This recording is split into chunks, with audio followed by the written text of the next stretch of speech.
48-year-old female who participated and did amazing as well.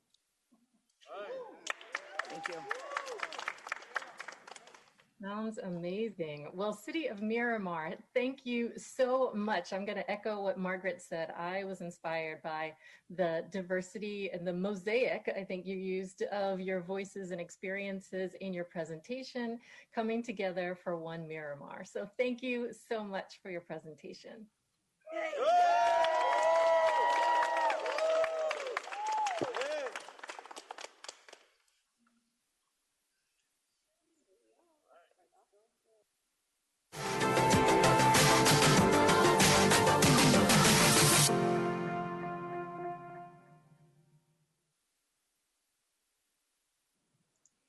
Okay, City of Miramar, Florida, are you ready to begin? Yes, we are. One Miramar! We are the great city of Miramar, a vibrant community of 140,000 people. We are in South Florida, the nation's fourth largest urban area, home to more than 6 million people. The incredible Everglades River of Grass flows along our western border. We are diverse with many newcomers. Almost half of our neighbors, 46% of them, speak a language other than English at home. We have struggles. We have disparities in economics and education. We are short on affordable homes, and we have way too much chronic disease. However, as you will hear, in our quest to resolve these social and economic challenges, we worked hard, and as a result, we became a better city. Our diversity could create deep divisions, but instead, we are coming together to celebrate our mosaic of cultures. We share a common vision and are working together to solve our struggles and build an equitable and resilient community. Yes, we are One Miramar! Our neighborhoods were seeing higher crime and residents were fearful. Our Senior Advisory Council reached out and together we designed education programs. Con Hola, más de 150 de mis amigos y vecinos hemos aprendido a estar alertas con estafas y dónde encontrar ayuda. Hemos visto resultados. La delincuencia en Miramar ha disminuido un 10% desde el 2018. These partnerships in the community work. Everyone participates. Churches, youth, businesses, universities, and even the courts. Working together, our community is learning how to detect scams, build connections, and trust each other. Miramar's businesses are involved.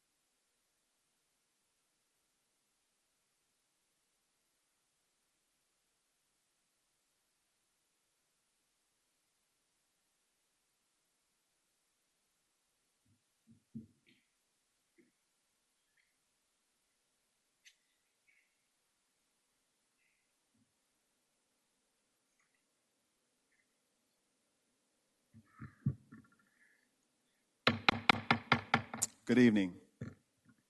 The meeting of the Miramar City Commission is now called to order.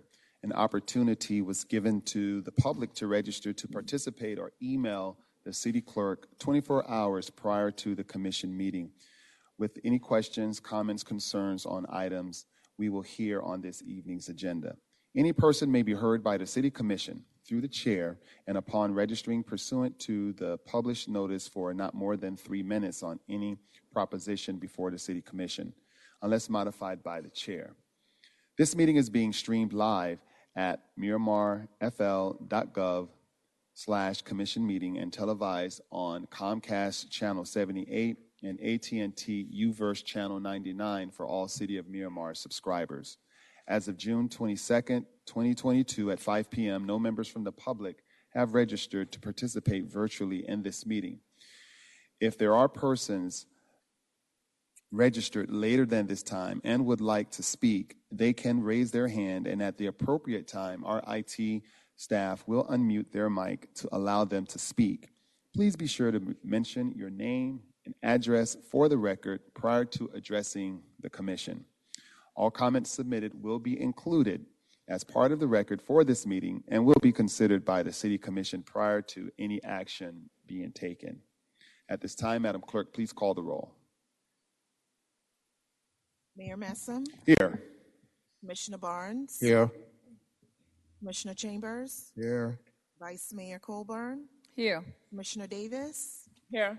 City Manager Dr. Virgin, Here. City Attorney Powell. Here. Let us all please rise for the Pledge of Allegiance.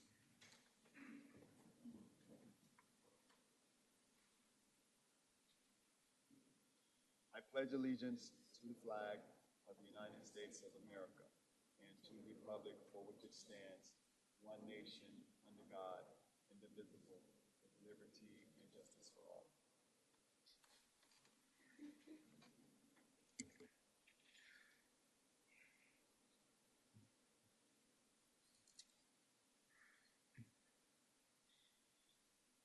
At this time, we do have a couple of condolences and observations in our community that we would like to recognize at this time. I'd like to ask the city to keep the family of Achilles Lopez, who was a committed member of the Miramar United Elite Soccer team. You may have heard of his untimely death. He was accidentally shot at home, and the team is obviously reeling from his passing, so let's keep his family in prayer. From the city of Miramar, Cultural Affairs, we are bereaved and have been enduring the loss of Lester Bowden. Many of us know him as a gentle giant at the Cultural Center who gave the ultimate and professional wait service at the Cultural Center.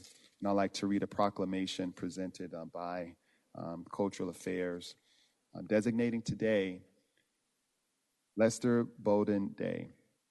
Whereas Lester Bowden has been a City of Miramar employee since October 2012 within the Cultural Affairs Department's Food and Beverage Division. And whereas Lester Bowden's dedication has demonstrated 10 years of public service. And whereas Mr. Bowden's contributions have provided joy and memories for many residents and guests. And whereas the City of Miramar Cultural Center Arts Park, located at 2400 Civic Center Place in Miramar, Florida, is a pioneering facility of this kind established to deliver a multifaceted array of programming offerings in the arts, banquet services, tourism, destination rights, and lifestyle for residents and visitors alike. And whereas Lester Bowden was a treasured city employee whose impact alongside staff has helped shape and establish the Cultural Center as a celebrated meeting place to champion the diversity of our community. And whereas the Miramar Center Arts Park affects every aspect of life in the community and defines the quality of life offerings that the City of Miramar proudly display. And whereas Lester Bowden Day is being given posthumously to celebrate and acknowledge his dedication publicly in the presence of his family, colleagues, and friends to ensure his contributions are recorded in the historical archives of the City of Miramar at the last organization that he left his mark on. Now, therefore, I, Wayne Messam, Mayor of the City of Miramar, posthumously recognize June 18th, 2022 as Lester Bowden Day in the City of Miramar. And I would like to ask all those who are in attendance in the commission chambers to stand for this moment of silence. Thank you.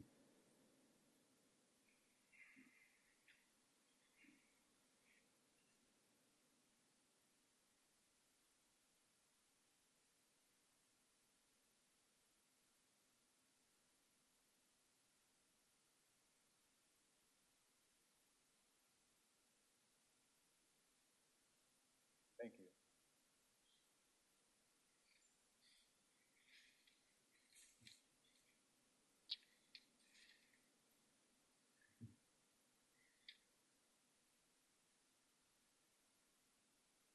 There is one proclamation, and I'd like to ask if the Parks and Recs Department staff to join me up on the dais.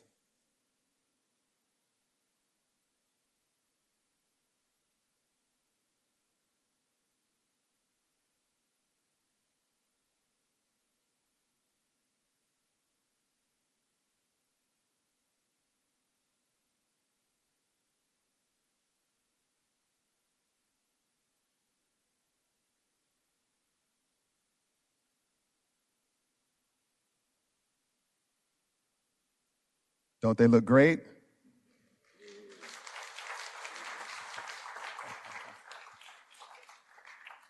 These individuals do a magnificent job in managing our 40-plus parks across the city and many of the wonderful city events that we host. They're the faces behind the scenes in the city of Miramar.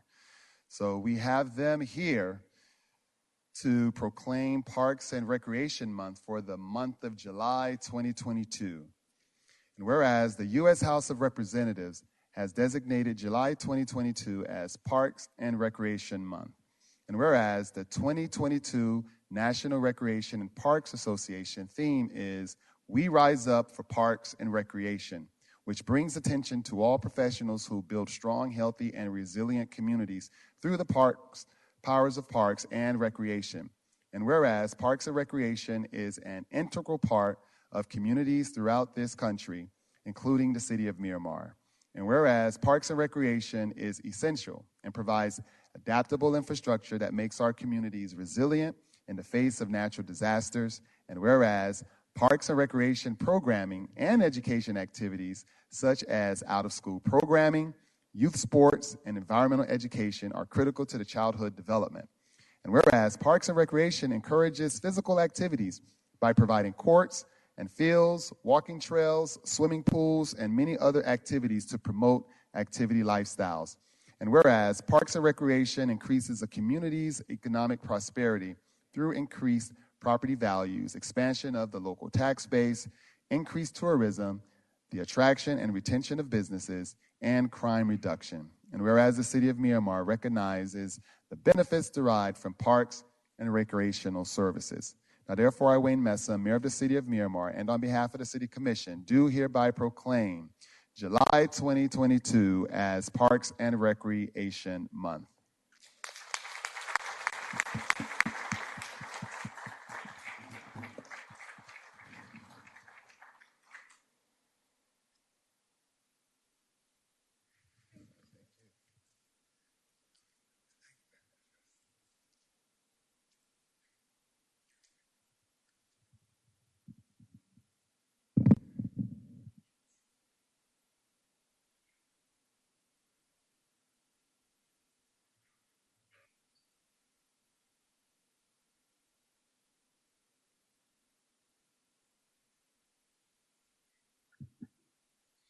Make sure to follow Miramar Parks on your social media outlets. You'll be amazed all the wonderful programming that takes place throughout all of the parks in the city of Miramar, and they're very busy right now with our summer camps that are taking place. And before we go to our next agenda item, I would like to just give a special shout out to Reggie Taylor, who puts on a Role Models of Today Leaders Program of Tomorrow at the Vernon E. Hargray Center. Last Saturday, he hosted one, and he used Miramar City employees to give inspirational speeches to the Miramar High School basketball team. And I'll make note of those individuals, Mr. Jerry Hardaway, and our Facilities Division Director of Construction Administrator, Darryl Johnston. And it was a great discussion to motivate the young men. And it's more than just playing basketball or running track at Anson Sports Complex or playing soccer. There's really youth development and mentorship taking place at our park. So I'd like to thank our staff for all the great work. And that's just one example of many that's taking place in the city of Miramar. So let's give them another round of applause.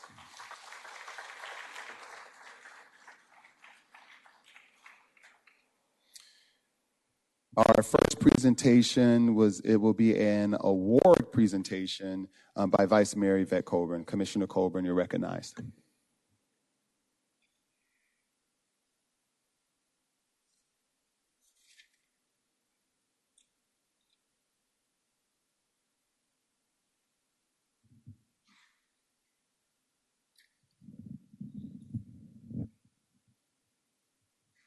Hello, everyone. First off, I want to say thank you to Parks and Recreation. This past Monday evening, we celebrated Juneteenth, and they did an awesome job, put in a wonderful event. I had the pleasure of hosting it, but they did an awesome job in collaboration with all the other departments. So I want to say thank you. And that just shows the level of work that they do. So if you had a chance to go, if you didn't, if you had a chance to go, you'll see it. You would know, but if you didn't, I hope to see you next year. To this year, yes.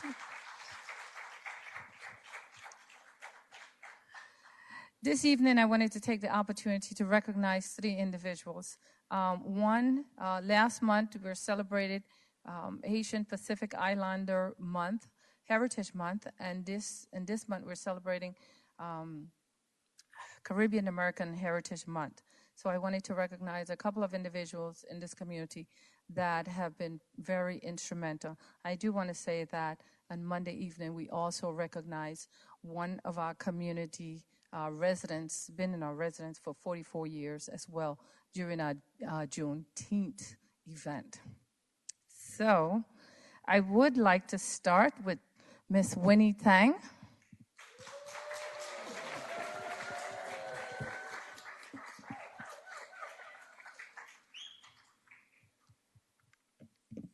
And I would also invite my fellow commissioners and the mayor if they'll please join me. Okay, let me tell you a little bit about Winnie. I'll be surprised if you don't know Winnie. Okay, I was told that she is the Asian American person. Okay, for 28 years, Winnie Tang served the Chinese, Asian, and the community at large in South Florida and beyond with various leadership roles. As a dedicated community advocate, Winnie currently is president of Asian Caribbean Exchange Florida Asian Services, OCA South Florida chapter, weekly radio show Ace Talk. With her personality, professionalism, and organizational skills, she has won our community over. She is a lifetime advocate for the Asian community issues such as immigration, voter registration, census, Asian American legal defense, first-time home buyers education. She successfully organized numerous civic engagement programs to educate and to advocate and for the Asian Pacific American community. Winnie is everywhere and does everything for the Asian American community. Winnie, we present you this award here from the city of Miramar as a gratitude for all that you do in the community. Thank you.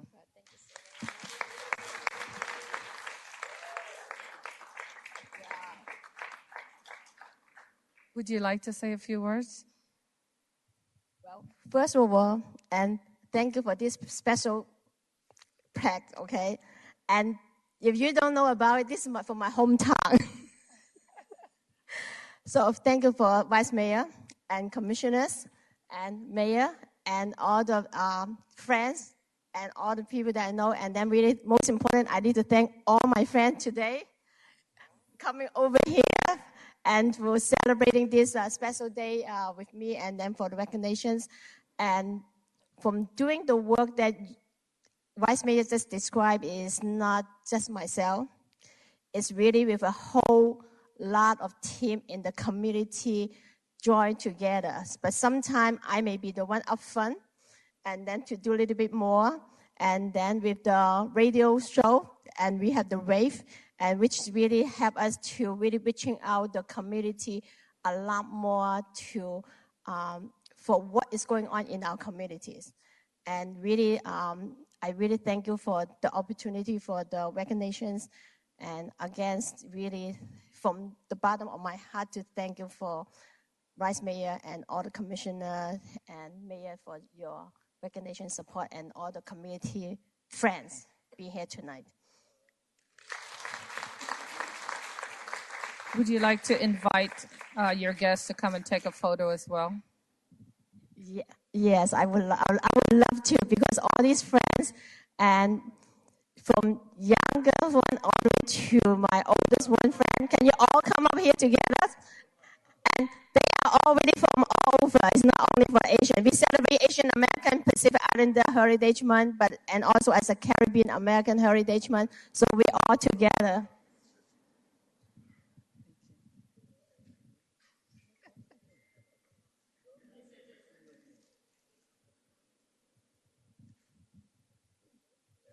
Half can come on your left side, yes.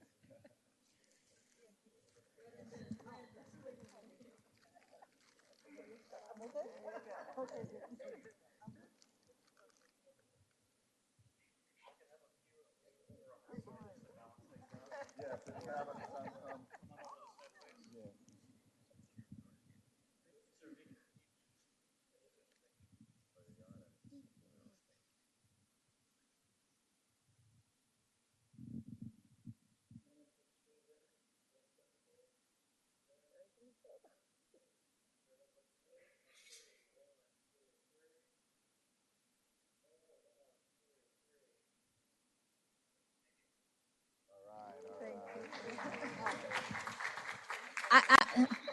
I'm going to have two things. Thank you. Thank you so much, Winnie. Okay, let me get it.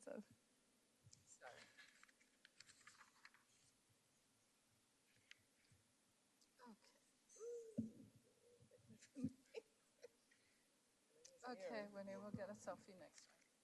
Yes. Okay, you want to hold this thing? It's kind of heavy. Next, I'd like to invite Mark St. Louis to join us. Come on up.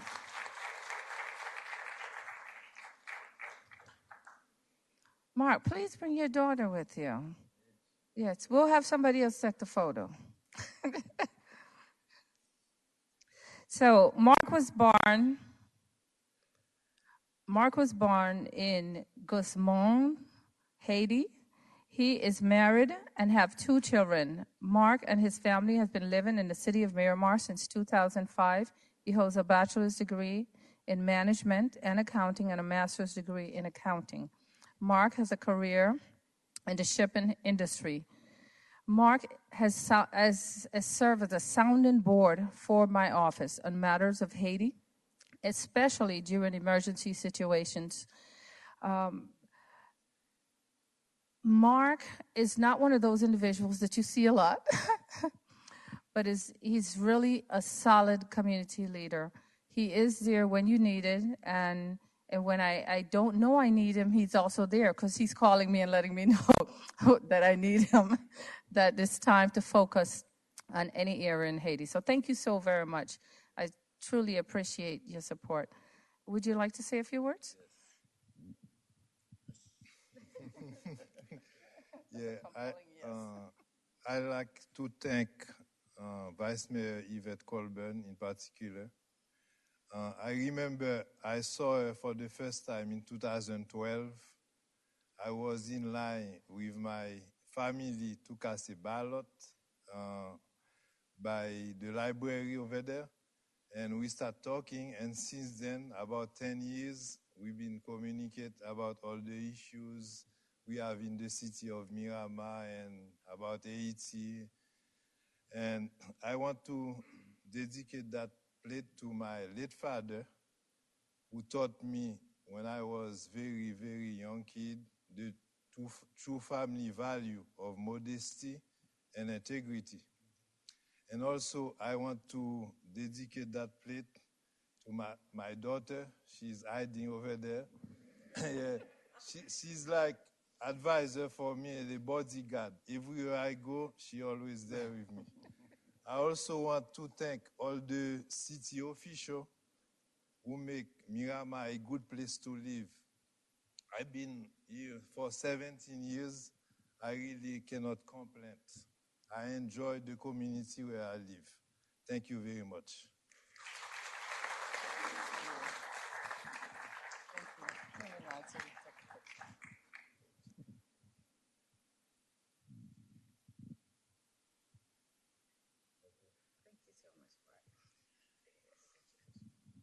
Okay, and the last one.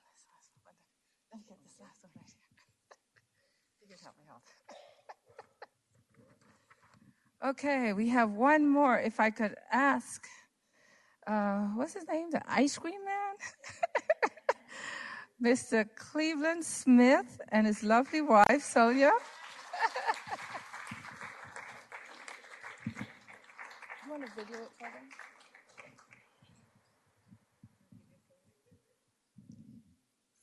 You want her to video it? You're part of this.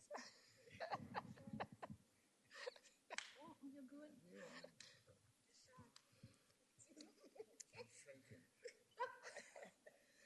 Okay, so I probably don't need to tell most people here how wonderful Mr. Cleveland Smith is, but let me tell you a little bit about him. Born in St. Elizabeth, Jamaica, moved to Dania Beach at the age of 16, where he would discover his passion. Young Cleveland landed a job as an ice cream maker at Jackson Ice Cream in Dania Beach, where he experimented with ingredients and flavors, creating new recipes over 37 years. With this calling, he was known as the ice cream man. So I presume this is the ice cream lady next to him. Exactly, the real secret. In 2019, he opened Cleveland Ice Cream, old-fashioned ice cream located in the city of Miramar, 6933 Miramar Parkway. He creates over 50 flavors of ice cream. Cleveland was celebrated in the Sun Sentinel and made its appearance on Deco Drive. In February 2021, he was presented with a proclamation from Broward County. Mr. Cleveland he's been a great corporate partner. He hosted, during the height of COVID, he hosted vaccination pop-up sites in front of Cleveland Ice Cream for an entire year, every 3 weeks. Thank you so much, not just for your ice cream, which is delicious, but for all of your community work. Truly appreciate both of you. I'm not good at making speech, just good at making ice cream. Anyway, I appreciate this day, and thanks to the mayor, vice mayor, and all the commissioners. And whenever time I have any problem at all, I always pick up the phone, call somebody, and they always answer. Even on Saturdays, they answer my calls, and they're always there for me, give me advice, and help me. So I really appreciate you guys, and thank you. We're very, very proud of you. Thank you. Wait.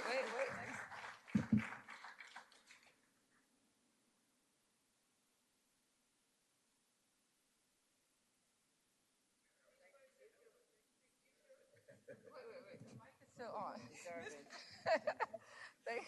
Thank you so much. Thank you. All right, Mr. Cleveland. Right. Thank you. Oh, wait.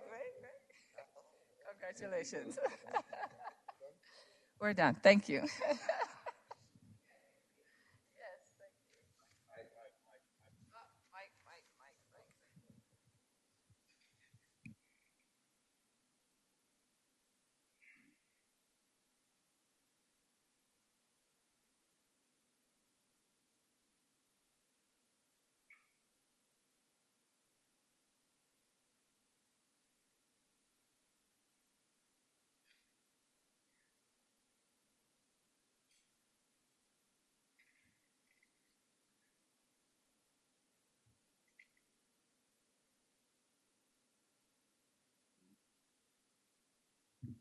Okay.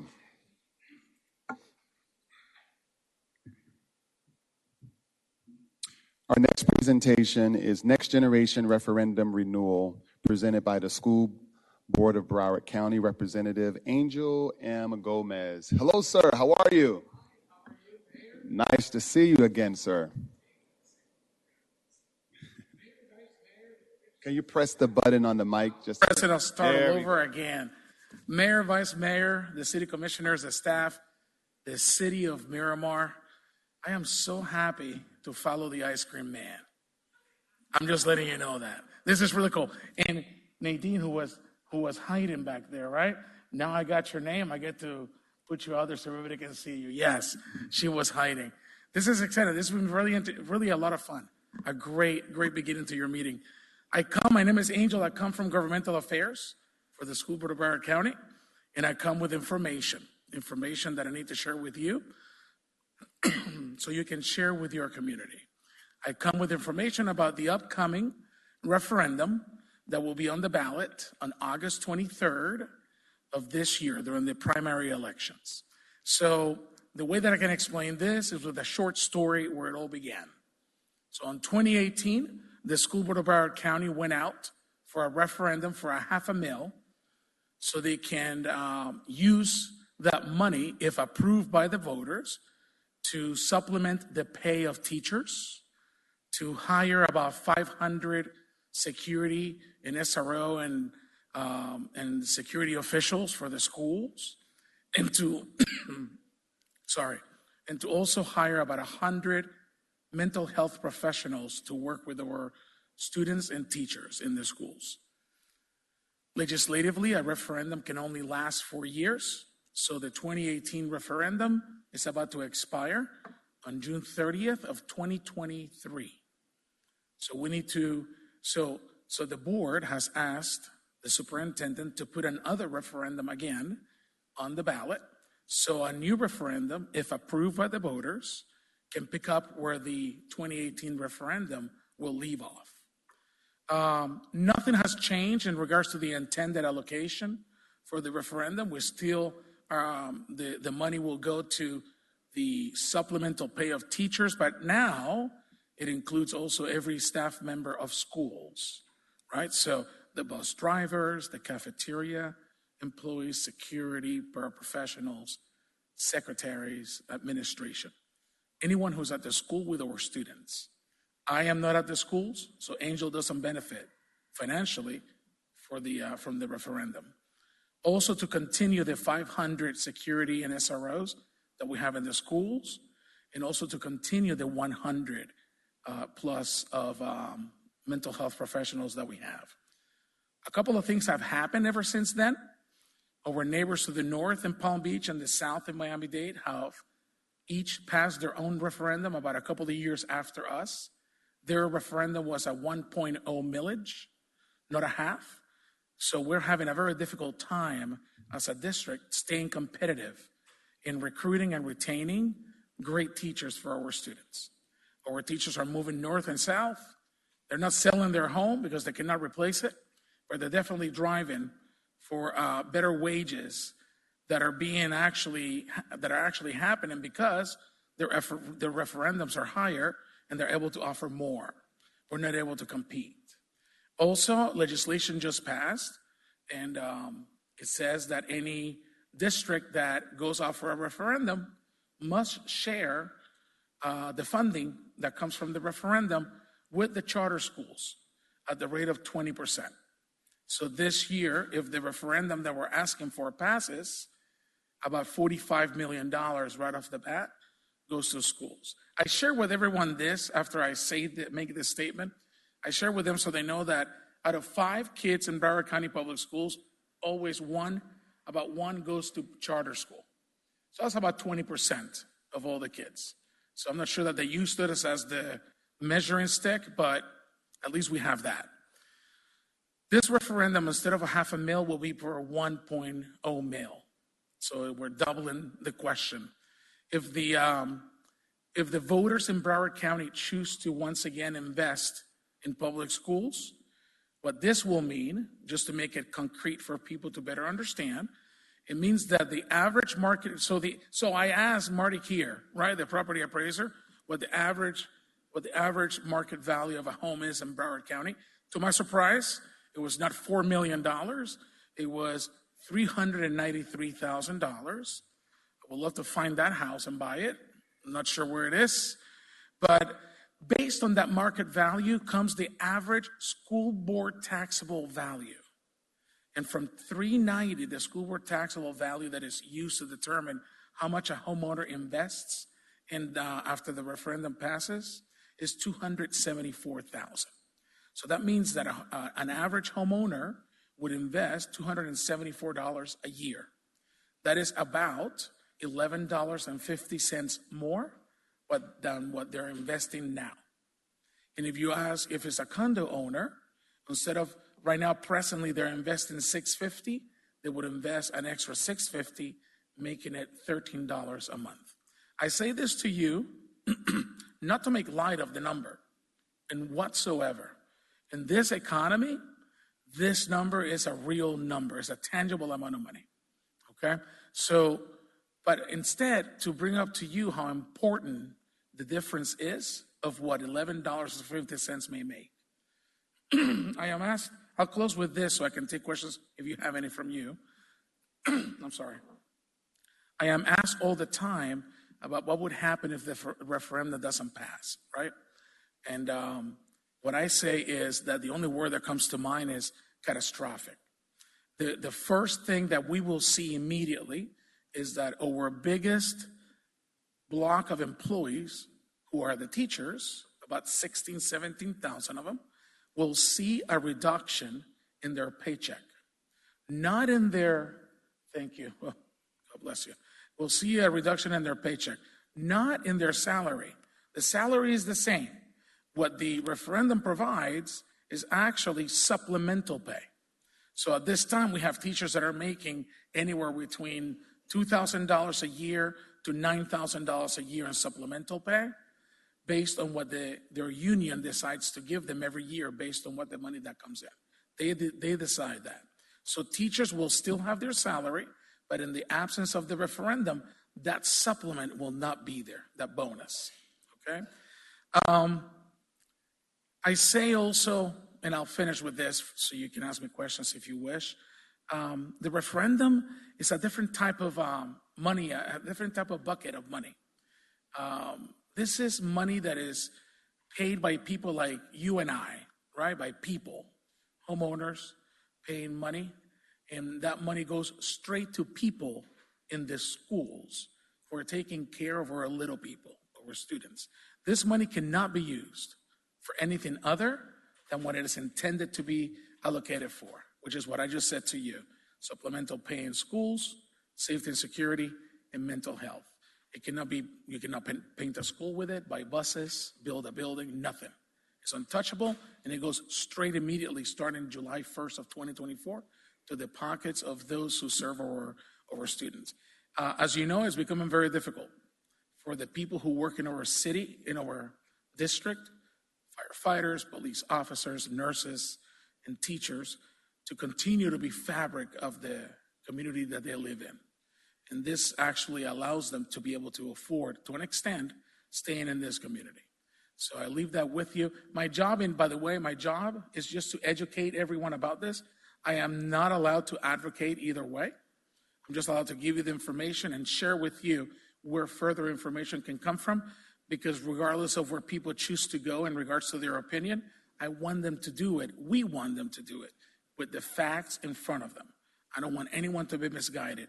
And in the absence of me being here, someone would be here to fill the narrative. And I don't want that. I want you to get the real skinny, the facts about the issue. Okay, so thank you very much for allowing me to be here. I am happy to take any questions from any of you on the dais. Are there any questions? Vice Mayor Colburn, you recognize. Thank you so much, Angel. I appreciate you educating us on this. I have one question. You mentioned something in terms of the resource officers that it would cover, and I know we currently pay a portion of that.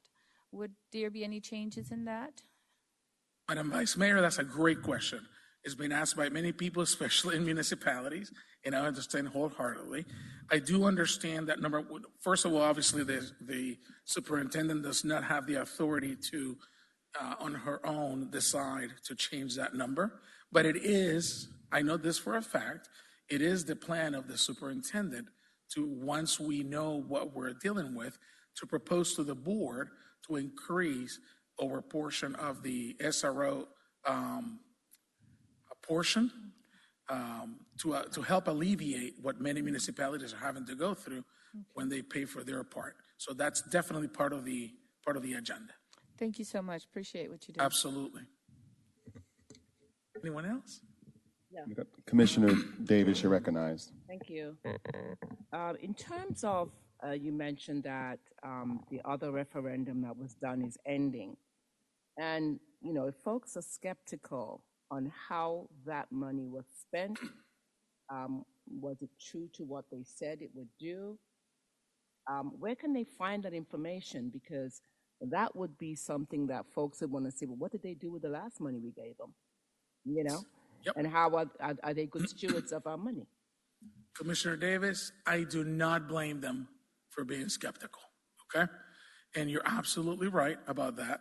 I can tell you, though, that before we went out to ask for a referendum, we actually did a third-party audit so we can see how we did, if in fact we did well enough to stand in front of another one.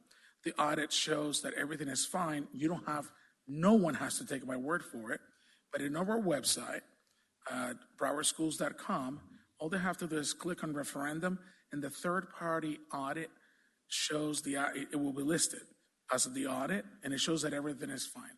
The only thing that I'll bring forward that we were not happy with, but is something that it was beyond our control. The referendum money is supposed to come in and be spent completely. You're not supposed to carry over referendum money from year to year. Supplemental pay was completely used for the intended allocation for teachers. It went to the pockets of teachers. Security and safety completely addressed. The hardest time that we had as a district was spending 100% of the money that was coming in for mental health services. And it was because we were not able to hire enough people. There were not people out there to hire to provide the services at the school level.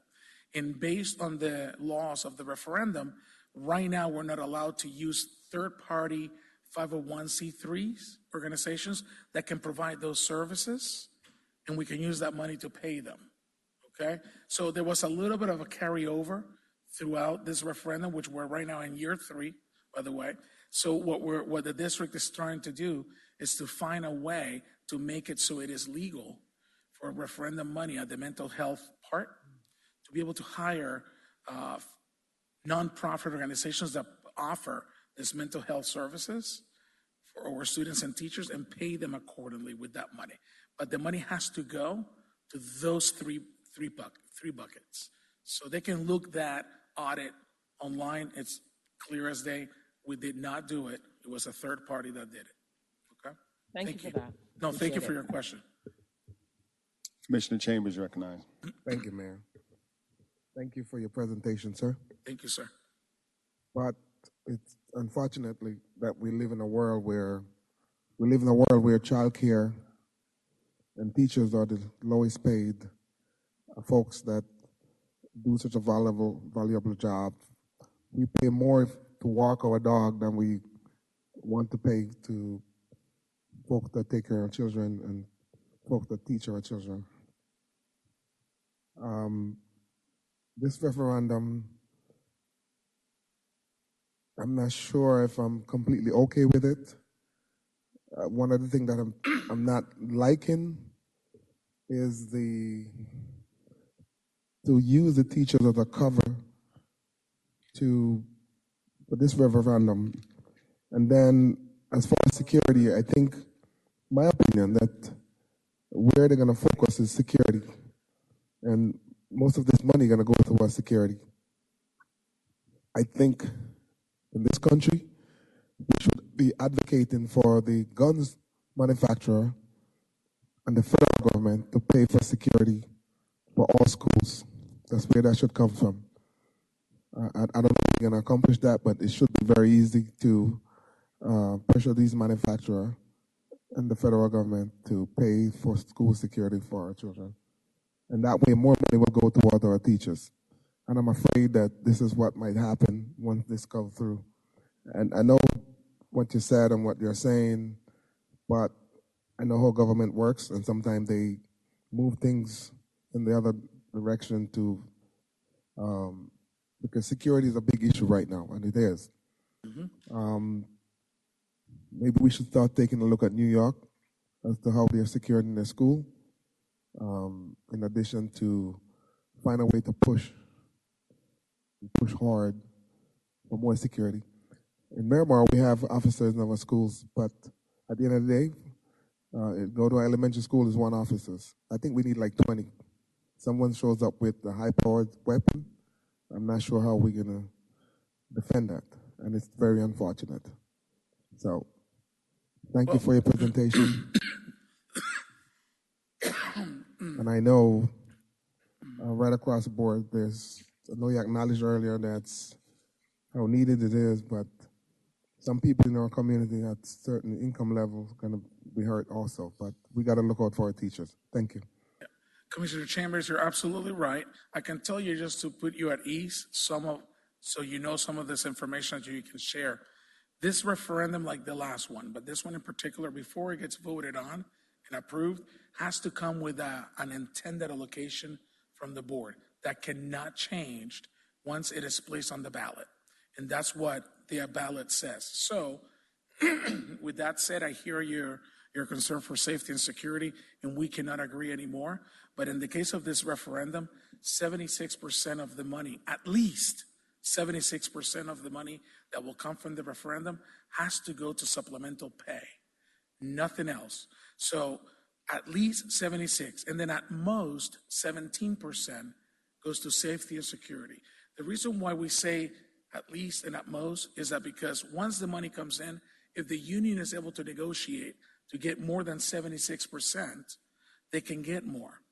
But we can never give the teachers and the staff in the schools less than that amount, because that is exactly what it says on the ballot language, and it can never change. It can never, ever change. So that was one of the safety barriers to make sure that at least we were able to, and again, I say this, we are not going to increase the salary of teachers, right? We know that the teachers get paid horribly. I was married to one, and I'm marrying another one. I'm in between teachers right now, more or less. And I know how much they make. Okay, yeah, that didn't sound so good. All right, but with that said, we're able to supplement their pay. And this referendum will have at least that percentage of money. So basically, 3/4 of the money will go to people that work in the schools, including teachers, which is the biggest block. What about administration? Administration is part of those who work in the schools, but only school-based administration, not anyone. So I am an administrator at the district level.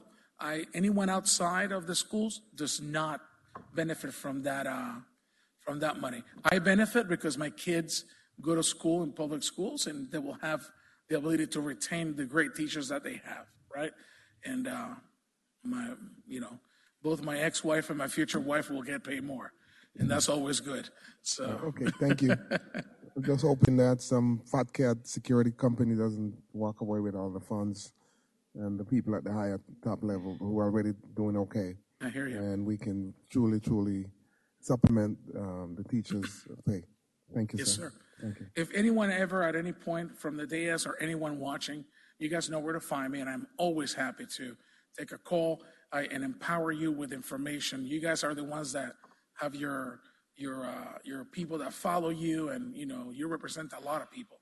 So whatever you need from me, I'm in that corner at any point. I'll show up and we'll give them information about the referendum. Okay?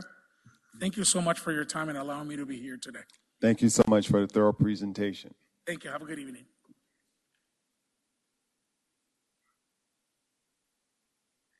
Our next presentation is Multi-Agency Homeless Task Force presentation by the PIO and Media Relations Detective Laurie Graber and Chief Burgess and team.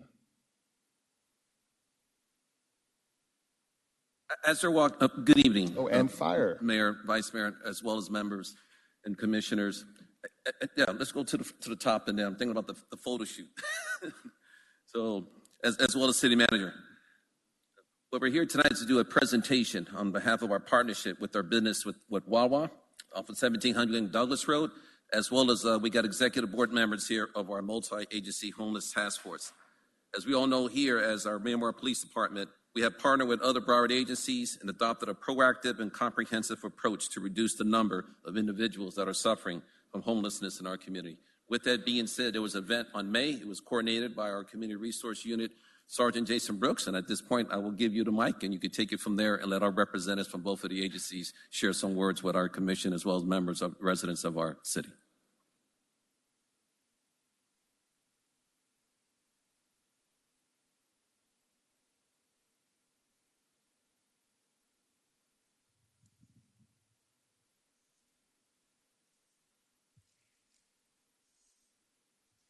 Thank you, Chief. So I just want to thank Wawa for their partnership. Welcome to the city of Miramar, and thank you for donating to the Multi-Agency Homeless Task Force. It's a great organization. We help the homeless population in Miramar and throughout Broward County. So again, thank you very much. And I'm going to turn it over to Detective Graber. Hi, thank you. And we wanted to thank Wawa as well.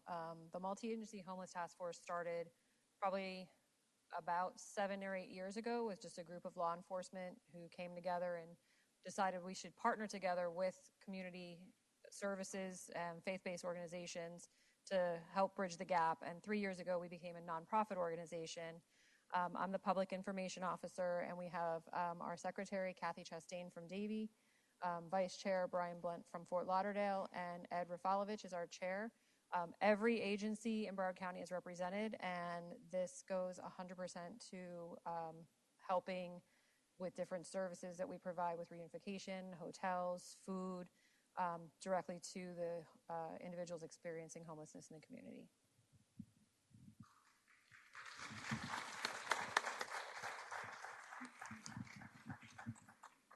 We gotta have the representative from Wawa that cut out the checks, cut a couple of checks actually. And yes, it was the fire department as well as with the police department that came together, did a little contest on May 19th.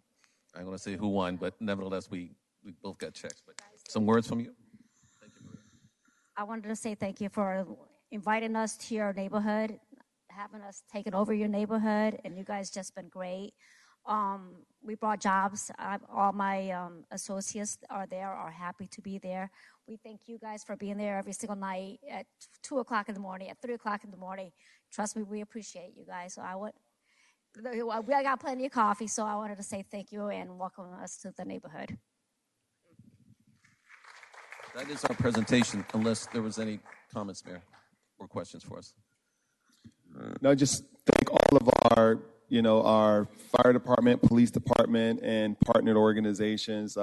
There's probably not a more noble act to service those who are without shelter. So anything that we can do to provide, either comfort or resources to them, that we respect them as humans, and this organization and this effort definitely does that. Thank you. I have Excuse me. I just have a comment here. What's the check value? $1,000. Is this for the contest where all that lettuce was being thrown all over the place? That was really awesome. It was really good to see you guys out there. I know fire didn't win, did they? Well, They played really good, though. They played really well, both of you. Thank you. It was really awesome to see you guys work together like that for your organization. So I truly enjoyed that. That was doing the ribbon cutting for Wawa, and I appreciate seeing the participation in the community. And thank you as well, Vice Mayor and Commissioner, for your attendance as well to that event. Good night. Yeah, just to say thank you, Chief, but to Wawa, we certainly appreciate you. You barely came into our city and given away money already. And the opening was such a great event, and we certainly appreciate you. I know you had given one of the ladies who was just dying for Wawa to open a gift basket. And so you're already embedded in that community, and I know Vice Mayor Colburn is very happy that you're in her neighborhood. and so we thank you so much for coming. I just want to say it's always so nice to have these other law enforcement agency here visiting with us in the city of Miramar. It's so great to have them here with Wawa. So thank you guys. Welcome always here to show your support for our community. Thank you. And it's good to work with you guys. Thank you so much.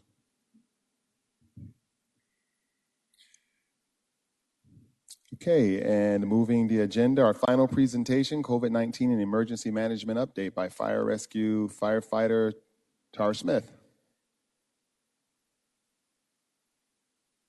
Good evening. Mr. Mayor, Madam Vice Mayor, Commissioners, City Manager, Tara Smith, Fire Rescue. So for our COVID update this evening, a couple points on the data to start with. The state of Florida continues to produce only a biweekly report, as we have previously touched on regarding our transition to utilizing only CDC data for our reporting to accommodate the increased reporting. Based on this switch and our adherence to only CDC data, for consistency's sake, you may note that there are differences if you are perusing other media outlets. And primarily this could be because they could be piecing data together from different places, not just utilizing CDC. And sometimes there is an amount of speculative data that goes into play as well. So I wanted to point that out so that you can understand where we're coming from. The key thing really to note with that, though, is that regardless of the numbers, whether they're off by 5 or 10, the overall trend is still being accurately represented. And with our adherence to only CDC data, we can say that we know we are accurately representing all trends that are happening throughout this time period. In that vein, Broward County is trending down slightly in both cases and deaths. And while since our last meeting, the state itself did increase in cases slightly, deaths did still drop, which of the two is certainly the preferable one and the good news story for this week. In regard specifically to the positivity rates, which is always a hot topic for us, there are two really things to note. The CDC on a state level does brackets for their percentages. So, for example, the bracket that we fall into is 20% to 24.9%. Now, to err on the side of caution, we always take the higher side of the bracket so that we know we are never lowballing anything for anyone or hiding any percentages that may be out there. It is, however, worth noting that the state of Florida is not in the highest bracket. And the other piece is that each bracket is a span of 4.9% if it's above a 10% positivity rate and a 2% span if it is below. Now, Broward County actually continued to rise in the two reporting periods since the last time we met. So I really wanted to point that out for everyone because in actuality, even though it says increase on our numbers, it is a 3% decrease from the height of what they rose to at 23% over the course of the gap since our last meeting together. And the last piece to note in our general numbers is that while vaccination numbers do continue to wane, and that is in part due to the population that's been willing to receive vaccinations, they've received them. But we did see a marked uptick in boosters or additional doses. So that is certainly a positive. It indicates that people are still paying attention and trying to continue, doing whatever they can. From a Broward County and City of Miramar perspective, there were no specific updates since the last time we met, but we did keep the slide in so that everyone could be reminded of key dates in the past in terms of when the state of emergency passed and that we are still, while heavily recommending masks, they are not required at any level at this time. For testing updates, the available testing sites in the city have not changed since the last time we met. So to recap, that means that we still have the testing happening at Station 107, and almost all major retail pharmacies are still doing testing. And as a reminder, the federal program has put an additional 8 at-home tests available to everyone to order to have mailed to their home as well.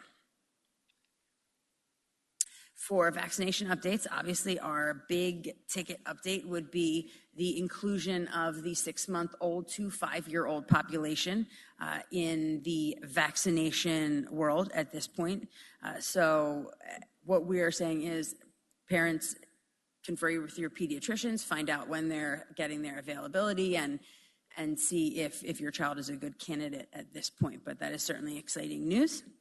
And in that vein, when talking about eligibility, boosters, additional shots, we thought that it wise to alleviate some confusion When you hear terms additional primary dose, booster shot, additional dose, what does that all mean?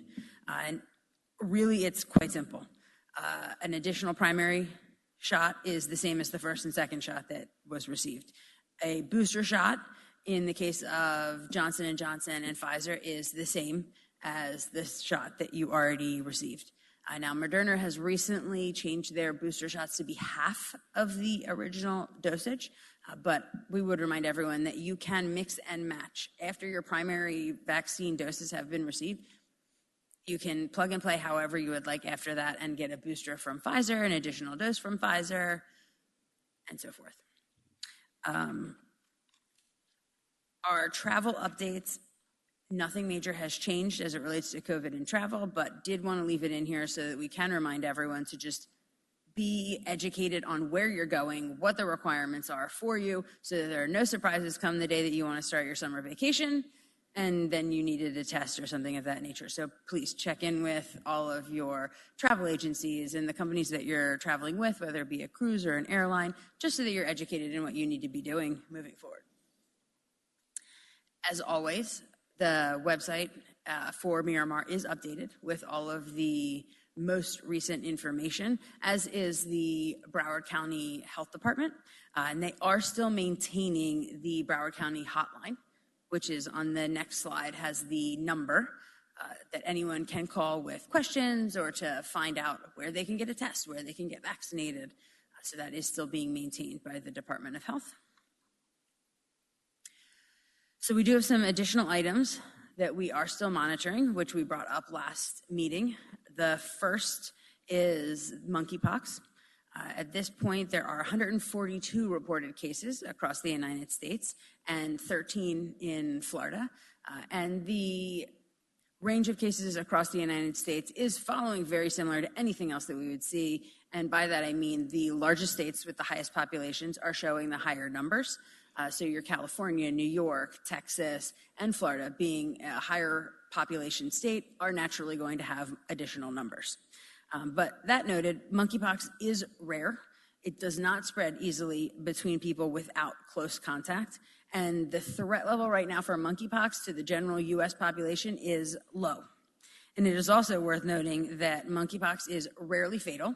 And in the currently tracked cases in the US, there have been no fatalities as it relates to monkeypox. Now, from a general information standpoint, it is worth noting that you are symptomatic when you have a rash evident, and that is when you can transfer monkeypox to another individual. So it's actually easier to understand than things like COVID, where you may not be symptomatic. This is very straightforward. If you have a rash, until it is fully healed, you are able to transmit monkeypox to another individual. And in that vein, it is obviously the similar recommendations that we saw for COVID. So be diligent with washing your hands. If you are an individual that sees that they have a rash, get it checked out, find out what it is. If it turns out to be monkeypox, isolate yourself until it has fully healed. And for those in a healthcare setting, caring for an individual or something like that, proper PPE is always a requirement. Questions or comments? Thank you for the presentation. We do have one question from Commissioner Davis. You're recognized. And if you'd like to speak, if you can indicate on the system, please. I know that you had mentioned no changes as far as travel, but there have been changes, right? As it relates to COVID? As it relates to requirements coming back into the country, which is great because now you don't need to be tested. I mean, you don't have to have, you don't need to be tested from international travel to come back into the country. So that's a big plus. That is accurate, yes. So the testing is not required, but we do caution individuals to ensure that their airline and their cruise line do not require a test.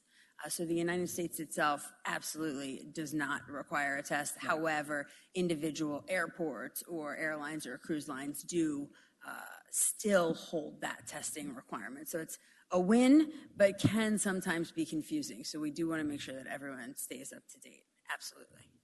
Right. So just to be clear, when you enter from an international destination into the United States, you no longer need a COVID test. Correct.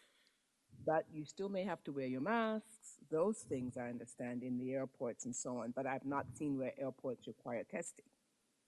It's really coming into the country in the United States from an international trip that you don't need a COVID test any longer, which is really helping to save costs because a lot of times in these foreign countries, they do charge an arm and a leg to get that Yes. COVID test. Yes, So I absolutely. think To that do was the last great for minute. the United States to do, and a lot of countries now are not even requiring that anymore. So, but again, you want to check particular Correct. country Just you're in going case. to. Yeah. Yes, of course. Perfect. And Thank those you. links that we had up there give both the links to all of the different countries and their requirements, as well as links that the CDC has gotten for airlines and things like that. So you make sure that your means of travel still is alleviated from having to be tested. Are there any other questions? Thank you so much for your presentation. Thank you.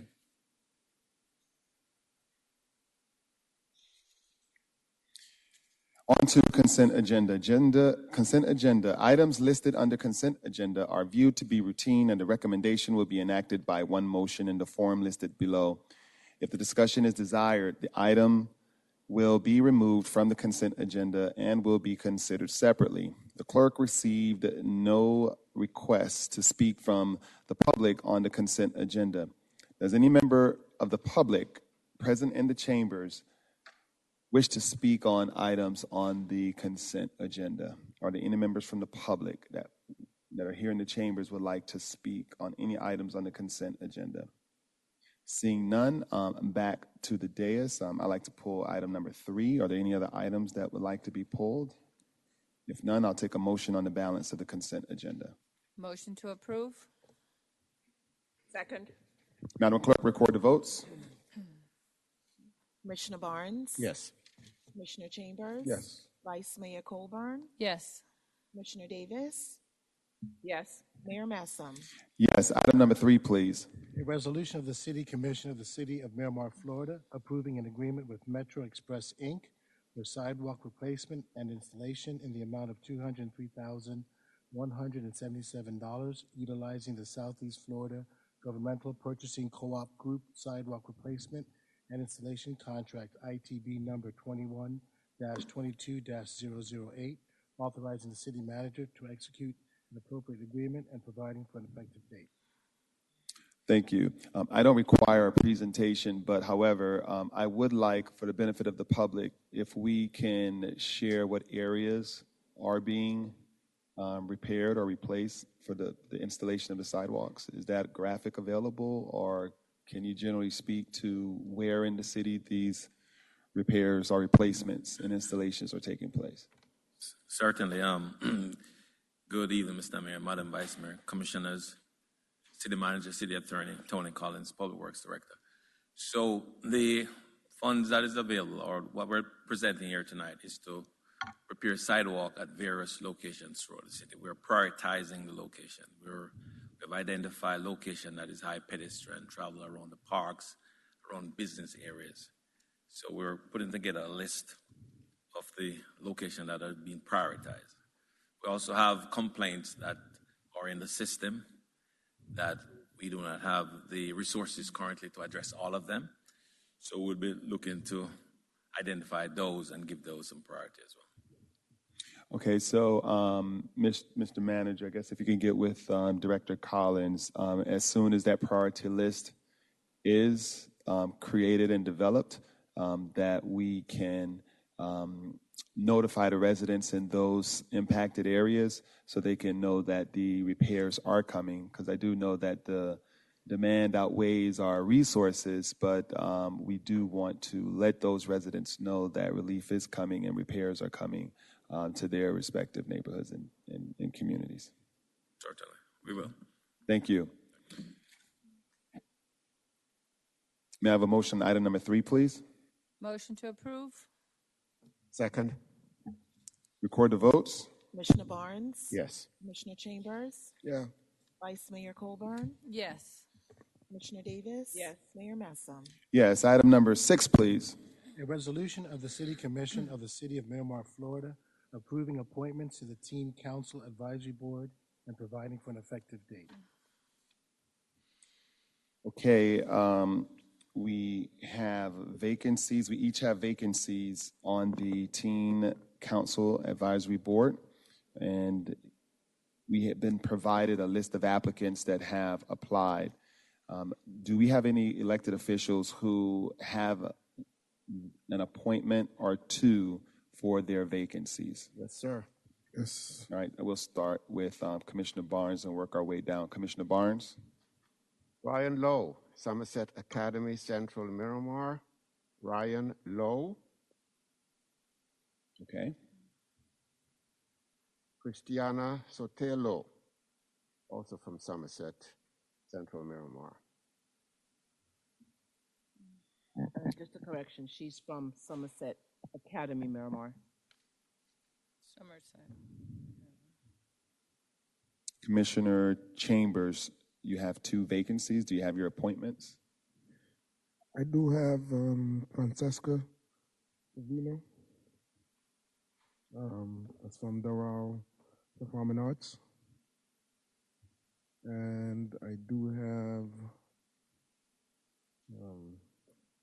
Alexandra Goopy. Alexandra Gopi, okay. That's from Pembroke Pines Charter. 11th grade and 10th grade. Okay. Commissioner Davis, you have a vacancy. You have your appointment. Nicoya McNeil.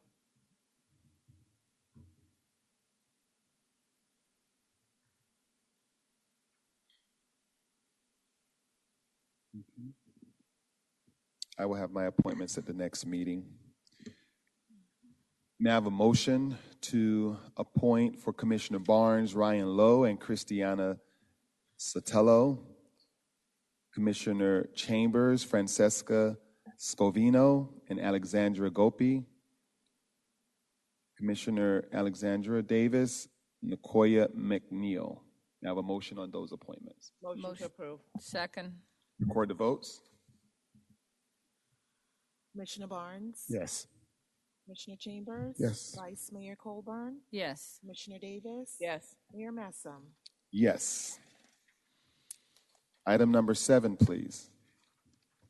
A resolution of the City Commission of the City of Miramar, Florida, approving the award of invitation for bid number 22-007, entitled Milling and Resurfacing Project for the lowest responsible bidder, Community Asphalt Corp., in the amount of $1,644,168, allocating a 12% construction allowance in the amount of $197,300, for a total project cost of $1,841,468, and authorizing the city manager to execute an appropriate agreement with Community Asphalt Corp.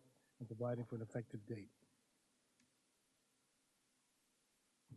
Good evening, sir. Yes, sir. Good evening again, Mr. Mayor, Madam Vice Mayor, Commissioner, City Manager, City Attorney, Tony Collins, Public Works Director. Also want to introduce our project manager, Ms. Marilyn Markway, who will be overseeing this project.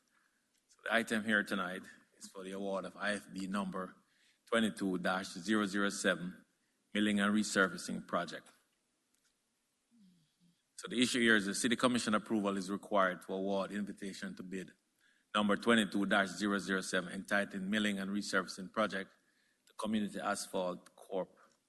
in the amount of $1,644,168, allocating a 12% construction allowance in the amount of $197,300 for a total project cost of $1,841,468, authorizing the city manager to execute an appropriate agreement.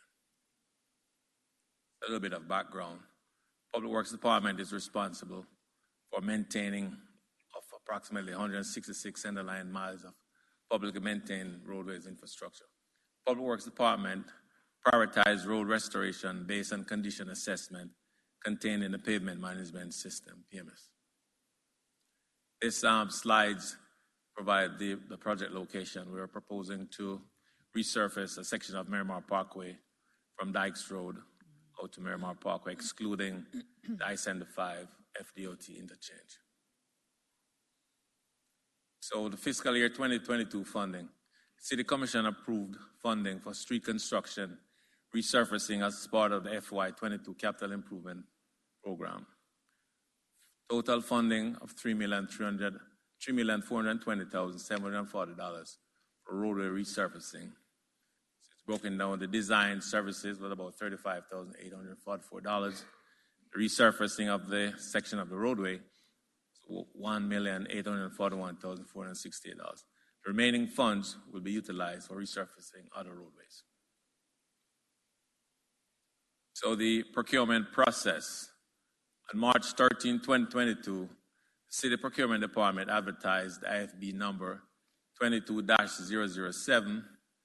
6 bids were received on the closing date of April 18, 2022. The bids were tabulated and reviewed in accordance with the minimum qualification of the IFB. Community Asphalt is the lowest responsible bidder. Community Asphalt has contractually agreed 15% CBE, SBE participation, and 5% of services to be performed by a local vendor. The project location, we're resurfacing 2 center line miles from Flamingo Road to Dykes Road. The scope includes, there's MOT that is required, milling of the top layer of the existing asphalt, there's a leveling course, resurfacing, and the installation of the pavement markings for a total of $1,841,468. City manager recommends approval. Thank you. The clerk received no request to speak on this item. Does any member in the public that's in the chambers would like to speak on this item or have any questions on this item? Seeing none, I'm back to the dais. Are there any questions or comments, or may I have a motion on item number 7? Motion to approve. Second. Record the votes. Commissioner Barnes? Yes. Commissioner Chambers? Yes. Yes. Vice Mayor Colburn? Commissioner Davis? Yes. Mayor Messam? Yes.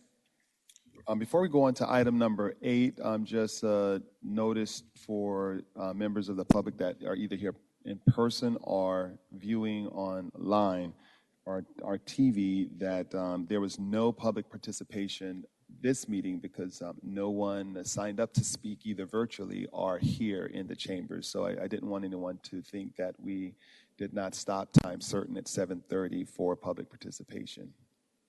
Item number 8, please.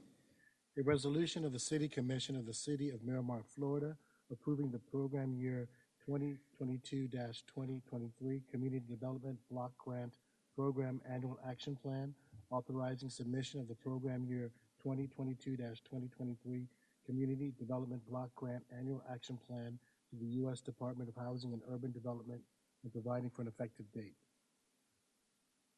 Good evening. Make sure the button is pressed. Good evening, Mayor, Vice Mayor, Commissioners, City Manager, City Attorney, City Clerk. Catherine Randall, Housing and Community Development Administrator. Community Development Block Grant, CDBG, fiscal year 22-23 Annual Action Plan. Background, the City of Miramar is an entitlement city and is required to develop an annual action plan.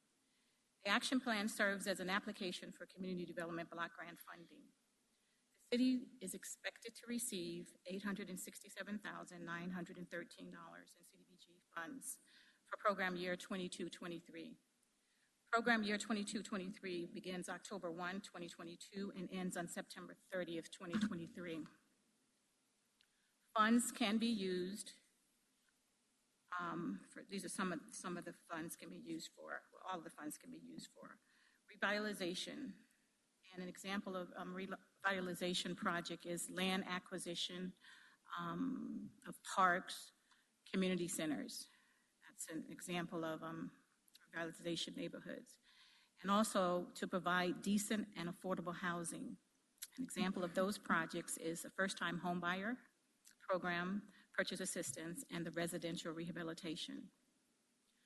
expand economic opportunities, microenterprise assistance, and commercial rehabilitation, to improve community facilities and services. Now, these projects must be completed in the low to moderate income communities. We can do sidewalks, drainage improvements, park improvements, and basketball and court playgrounds. Those are some of the examples for the projects that can be used for these funding. The funds will be used for this fiscal year for residential rehabilitation, $474,331. Sawyer Park improvements, I'm going to be doing equipment in that park, and for $120,000. Rental assistance will provide first, last, and security of $100,000, and program administration of $173,582, total of $867,913. The issue is the City Commission approval is required for the city to submit an annual action plan to the U.S. Department of Housing and Urban Development. At public input, pre-development meeting, we invited the public out for information or ideas on April 14, 2022. Public notice went out on May 15, 2022. Public comment period was May 19 through June 21, and the public hearing is tonight. No comments was received as of today, and if we receive any comments tonight at the hearing, it will be included in the finalized version of the annual action plan or submitted to U.S. Department of HUD. City Manager, recommend approval. Thank you for the presentation. The city clerk received no request to speak on from any members virtually. Does any member from the public in the chambers wish to speak on this item? Seeing none, back to the dais. Are there any questions or comments? None, may I have a motion? Motion to approve. Second. Record the votes. Commissioner Barnes? Yes. Commissioner Chambers? Yes. Vice Mayor Colburn? Yes. Commissioner Davis? Yes. Mayor Messam? Yes. Thank you. On to reports. Commission reports. Vice Mayor Colburn, do you have a report? I just wanted to once again thank staff for the wonderful job they did during our Juneteenth event. The city celebrated first Juneteenth, and it was really a great job, and it was great to see Cultural Arts Center, Social Services, Parks Department, and the Police Department as well, who assisted there. Marketing, of course, all the work that they did. Really good to see them work together. I just want to say thank you. They put on a really great event. Commissioner Chambers, you're recognized. Thank you so much, Mayor. First, I want to say condolence to my Francis family, my mom, side of family, for the passing of her first cousin, Mr. Irvin Francis. He was the first politician in the family, serving as a parish council and then the mayor in Clarendon for a number of years. He will be missed, but he lived a good life, be 90-something. Want to thank my vice mayor for congratulations to you and your son's wedding. Sorry I couldn't attend it, but it's nice when family come together at a happy moment, and what better place to be happy than to have a wedding.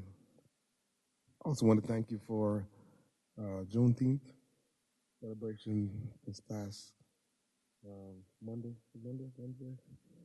It was well put together.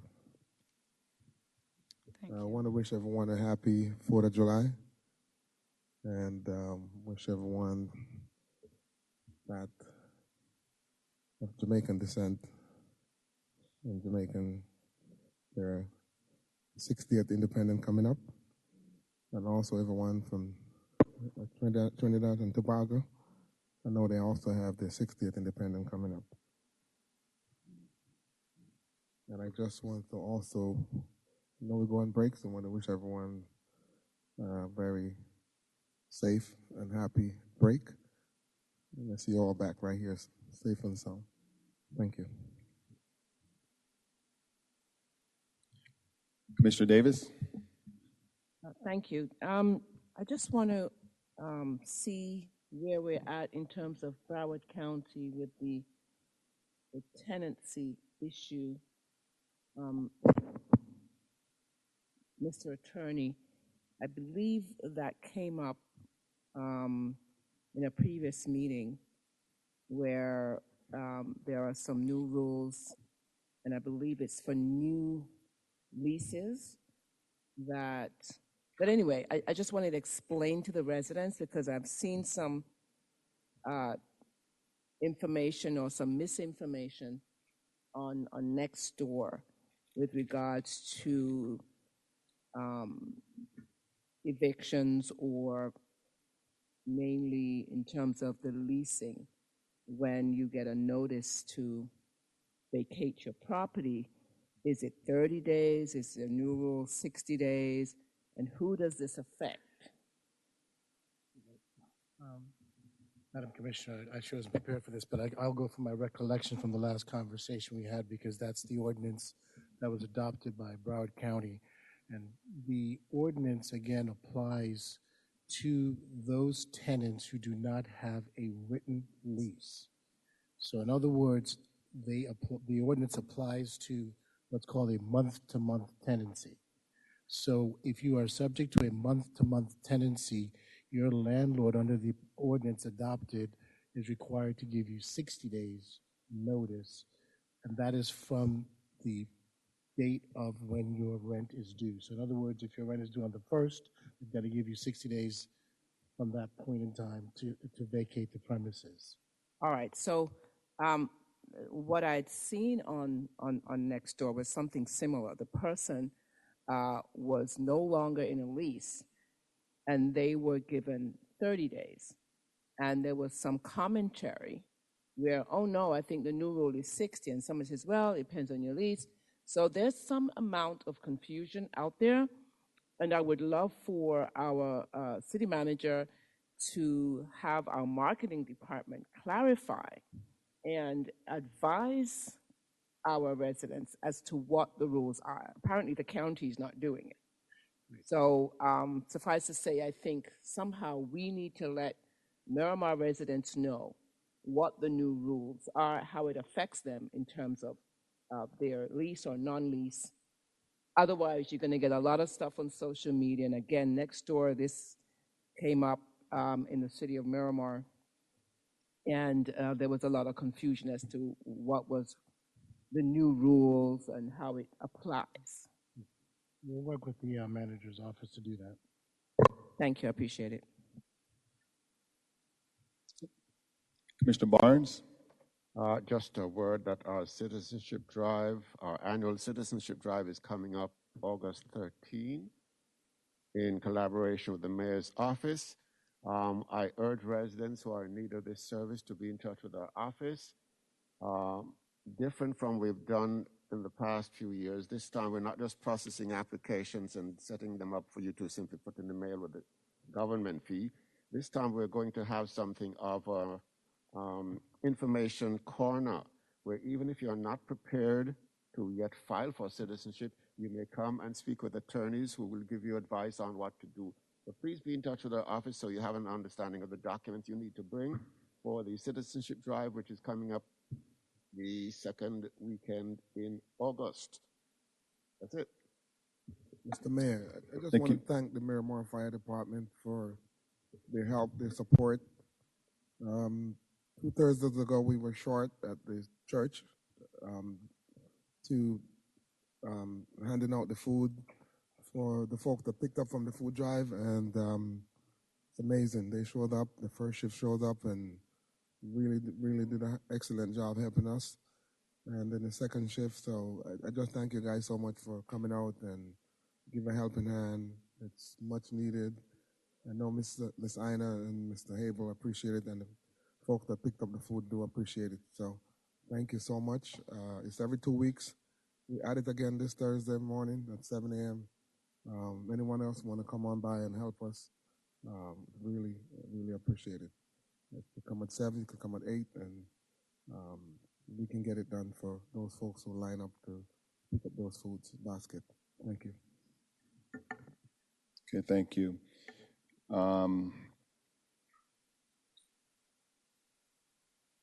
Okay, just a couple of status requests for the city manager for staff. The first two are of the same topic, and it's for our Office of Economic and Business Development as well as our purchasing department. I would like to get a status or a response to the following. Since the adoption of the bid ordinance, have we begun to allocate specific MWBE goals to procurement solicitations? Part B of that, if so, how do we derive on the assignment for that respective MWBE participation? If not, why not?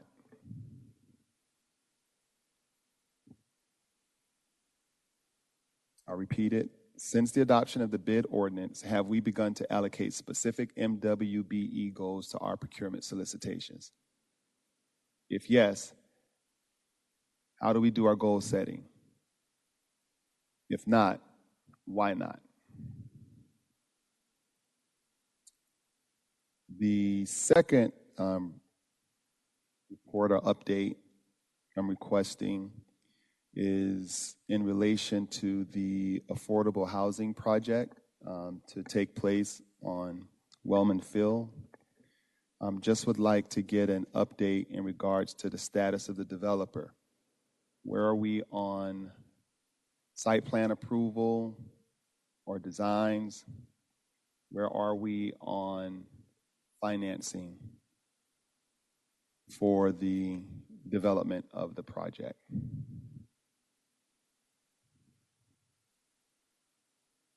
So update on the affordable housing development for ownership, home ownership, the townhomes and the condos. Where are we on the development of the design, site plan, and the developer's financing?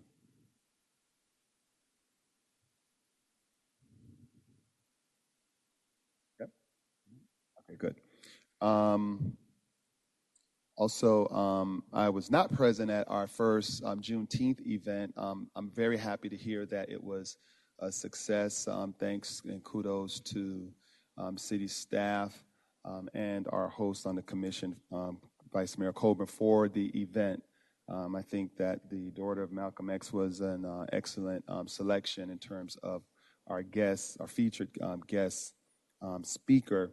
I had a personal incident that came up at the last meeting and could not attend, but I'm glad to hear from tonight's meeting that it did go well. I would like to bring up an issue, however, is that I'm understanding that that a key to the city was presented to our esteemed guests, and I just want to note that my office never received a request to have that key presented. Had I or my office received a request, obviously I think that would have been a situation of a notable person's of historic nature, and Malcolm X and his daughter coming to our city would be worthy of such a recognition. But that request did not come from my office. As it relates to keys to the city, proclamations in general, my office is very supportive on these types of requests. I probably would argue that I don't think I've ever denied a request for such recognitions that would come from my office. Any elected official can give recognition, can give commendations, certificates as they please from their office, and as they have and should for individuals or organizations in our community. And I definitely encourage that.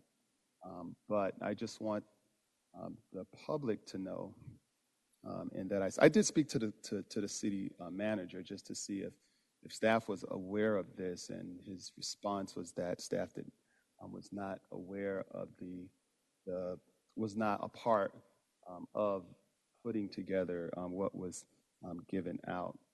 So I just want to go on the record to state to the public that proclamations, keys to the cities, these ceremonial tokens from are traditionally given through by the mayor.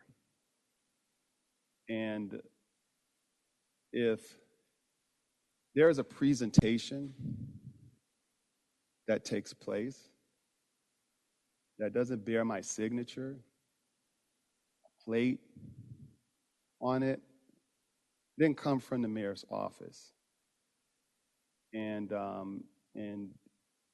there's no reason why that request should not have come to my office. So I wasn't called personally. Even if you did call my office, I was not personally contacted for that. So I just want to provide that just as a point of information for the public. I'm not interested in any debate about this. We have a process, and I still stand available and ready to accommodate our community that should be recognized.